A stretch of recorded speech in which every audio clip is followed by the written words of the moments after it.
à tort que j'avais, dès le départ, élargi un mythe, à peine un mythe, presque un conte, en apparence insignifiant, en lui donnant des proportions et une signification véritablement philosophique.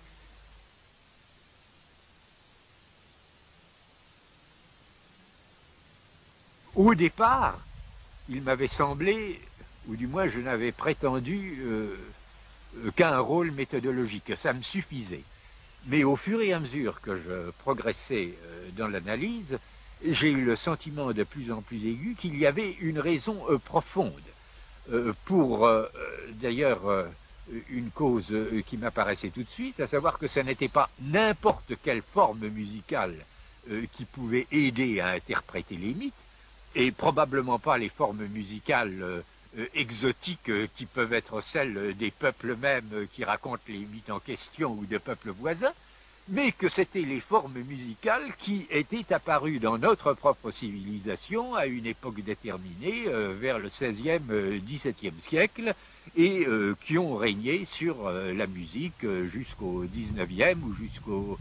début du XXe. Et alors pourquoi? Et ce que j'ai essayé dans la conclusion, qui s'appelle finale d'ailleurs pour respecter la forme musicale qui préside à l'ensemble de l'ouvrage, ce que j'ai essayé de montrer, c'est que vraisemblablement,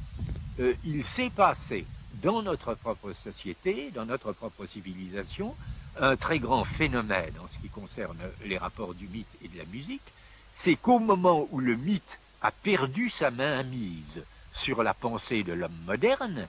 au moment où est apparue la forme romanesque, et ça on peut le situer autour du XVIIe siècle, eh bien à ce moment-là, la musique a assumé, sans s'en rendre compte, les formes de la mythologie expirante. Et que si, au départ, j'étais allé chercher dans la musique des formes qui devaient me permettre d'interpréter les constructions mythiques, la raison en était que la musique elle-même était allée les chercher dans les mythes au moment où les mythes avaient perdu leur valeur, leur fonction de civilisation. C'est donc pour des raisons tout à fait profondes et auxquelles je tiens beaucoup que j'ai utilisé cette comparaison qui a été plus qu'une comparaison, qui a été une sorte de fil conducteur d'un bout à l'autre de l'ouvrage.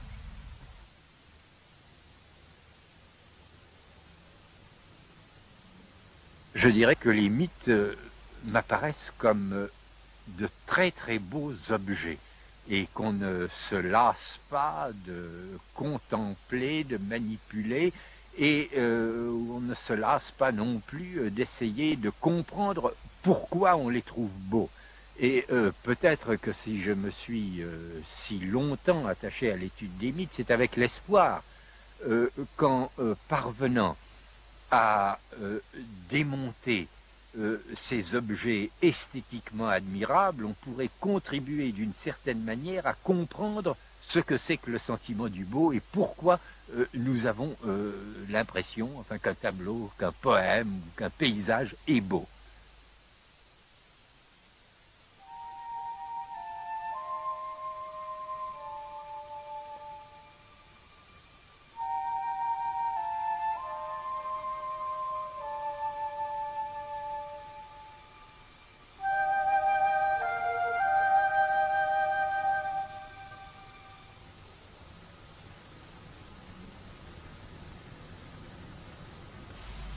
Il est vrai, enfin, qu'on a souvent accusé le structuralisme d'anti-humanisme.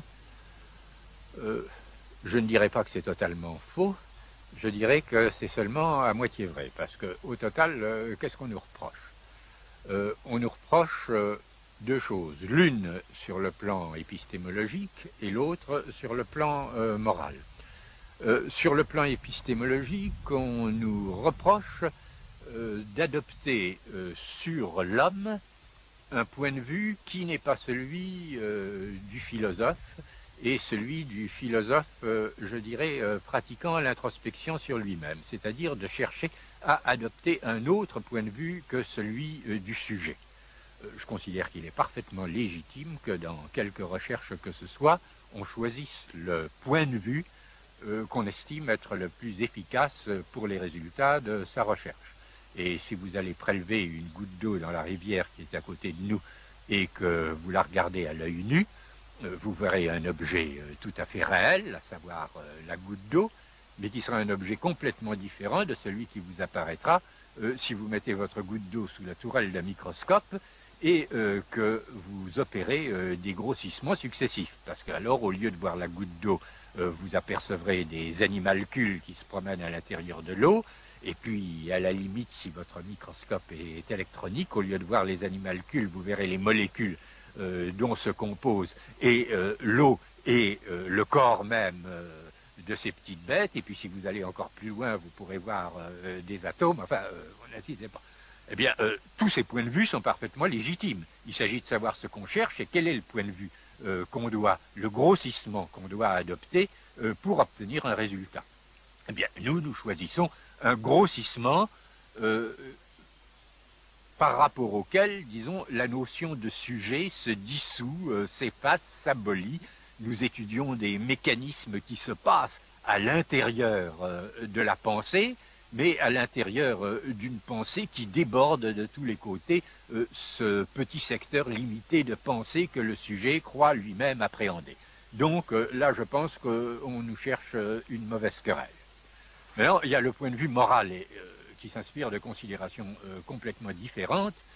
et qui, chez un ethnologue, ne peut pas lui être inspiré par le spectacle de la destruction monstrueuse, systématique des cultures différentes de la nôtre, auquel l'Occident s'est livré, peut-être depuis très longtemps, mais disons, pour simplifier, depuis l'époque de la découverte de l'Amérique et depuis les grandes découvertes et la colonisation jusqu'à nos jours. Et nous ne pouvons pas isoler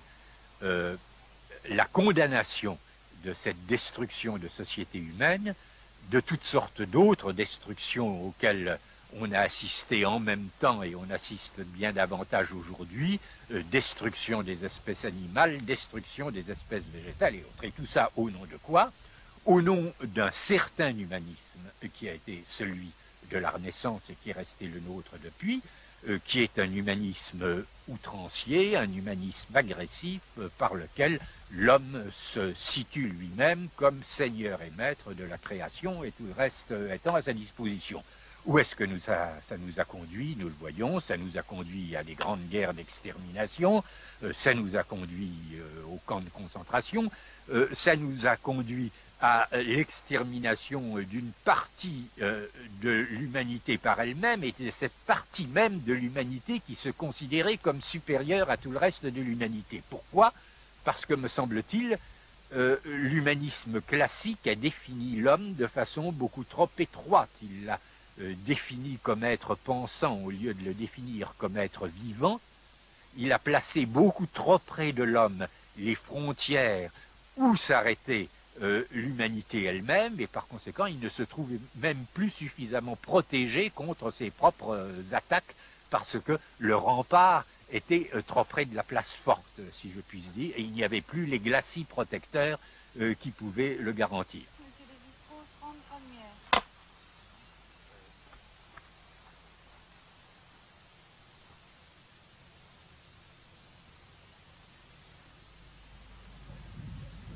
C'est bien le domaine sur lequel, ayant le sentiment de m'être toujours trompé dans le passé, je m'abstiendrai soigneusement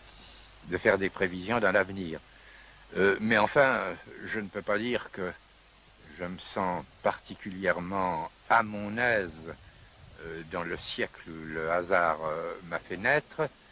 et que la manière dont il évolue ne me donne pas à penser que, sinon moi-même, mes descendants s'y sentiront davantage à leur aise que moi. Nous en avons déjà parlé à 2 ou 3 reprises. J'ai le sentiment qu'un monde qui tend à devenir surpeuplé, là même d'ailleurs où il ne l'est pas encore, parce que la densité même de la population se trouve démultiplié par l'accélération des moyens physiques de communication et des moyens intellectuels de communication. Enfin, fait que nous avons tendance à devenir de plus en plus des consommateurs et des consommateurs boulimiques des richesses qui nous entourent, qu'il s'agisse des richesses concrètes de l'univers et que nous détruisons en les consommant, ou des richesses intellectuelles que nous absorbons avec une intensité, une rapidité beaucoup plus grande que nous ne parvenons à les renouveler. Enfin, il nous faut toujours un musée imaginaire, et le fait que l'expression soit née de notre temps est significatif, qu'il nous faille à chaque seconde avoir à notre disposition tout le capital intellectuel que l'humanité s'est trouvée avoir produit dans toute son étendue depuis son origine, et que ça nous suffise à peine pour nos besoins, me semble inquiétant pour un avenir qui, enfin dans la perspective où je me place, exigerait bien davantage cet équilibre entre, disons, la communication et la non-communication, qui a été le caractère des grandes époques créatrices. Nous nous posons constamment le problème d'établir de meilleures communications entre les hommes,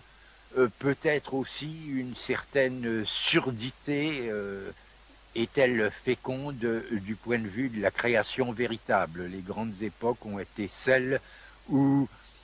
les hommes communiquaient suffisamment pour pouvoir se féconder réciproquement, et où en même temps la communication se trouvait freinée et ralentie de manière assez substantielle pour qu'ils puissent tirer pleinement profit des avantages de la communication proprement dite. Enfin, un monde où les lettres mettaient plusieurs semaines à se parvenir, bon, était un monde peut-être mieux équilibré que celui où nous vivons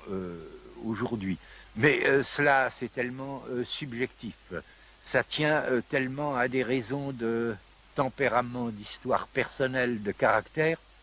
que je crois que nous sommes tout à fait en dehors